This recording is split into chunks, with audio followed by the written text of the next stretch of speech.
আমরা আজকে ৪৫তম BCS এর ৪১তম প্রস্তুতি দেখব। আপনি যদি স্টুডেন্ট এই চ্যানেলে নতুন হয়ে থাকেন তাহলে সাবস্ক্রাইব করে পাশে থাকা বেল আইকনটি অন করে দিন আমাদের পরবর্তী ভিডিও নোটিফিকেশন পাওয়ার জন্য।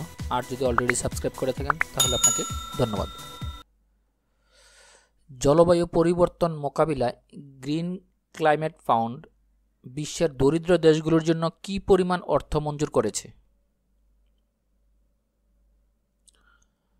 সঠিক উত্তর খ ১০০ বিলিয়ন ডলার। গ্রিনপিস কোন দেশের পরিবেশবাদী সংস্থা? সঠিক উত্তর ঘ নেদারল্যান্ড। যমুনার প্রধান উপনদী কোনগুলো? সঠিক উত্তর ক করতোয়া, আত্রাই। মেঘনা নদী বাংলাদেশের কোন জেলা দিয়ে প্রবেশ করেছে? সঠিক উত্তর খ সিলেট।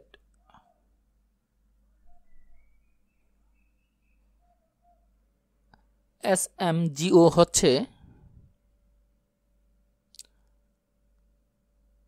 দূষিত বাতাস।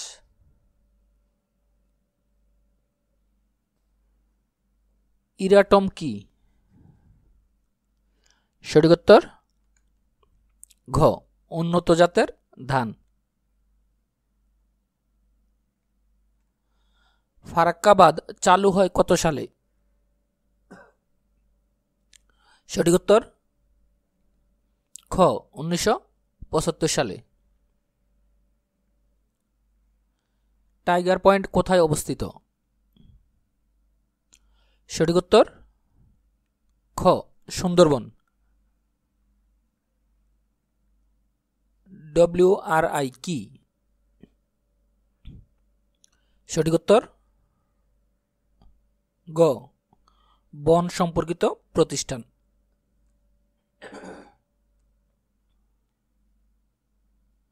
বর্ষাকালে ভেজা কাপড় শুকাতে দেরি হয় কারণ? সঠিক উত্তর ঘ বাতাসে জলীয় বাষ্পের পরিমাণ বেশি থাকে। ১৯৮২ সালের সমুদ্র আইন সংক্রান্ত কনভেনশন অনুযায়ী একটি উপকূলীয় রাষ্ট্রের মহীসোপানের সীসা হবে বৃত্তিরেখা থেকে। সঠিক উত্তর খ ৩৫০ নটিক্যাল মাইল। পার্বত্য অঞ্চলের নদীর কোন ধরনের ক্ষয় বেশি হয়? সঠিক উত্তর খ নিম্নক্ষয়। যানবাহনের কালো ধোঁয়া কিভাবে পরিবেশকে দূষিত করে? সঠিক উত্তর খ বাতাসে কার্বন মনোক্সাইডের পরিমাণ বৃদ্ধি করে। বাংলাদেশের শীতল পানির ঝর্ণা কোন জেলায় অবস্থিত? সঠিক উত্তর খ কক্সবাজার। আন্তর্জাতিক জীববৈচিত্র্য দিবস কবে? সঠিক উত্তর ঘ ২২শে মে। বিশ্বের প্রথম অর্ধ ডুবন্ত জাদুঘর তৈরি করেছে কোন দেশ? সঠিক উত্তর ঘ মালদ্বীপ। দুর্যোগ ব্যবস্থাপনা চক্রের কোন স্তরটি ব্যয়বহুল? সঠিক উত্তর খ দীর্ঘস্থায়ী দুর্যোগ প্রশমন।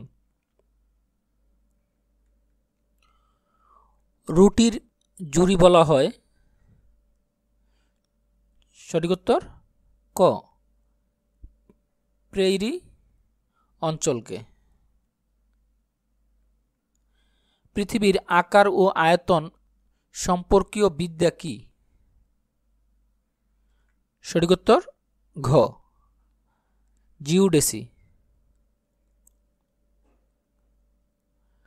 মঙ্গল গ্রহের কয়টি উপগ্রহ আছে? সঠিক উত্তর খ ২টি।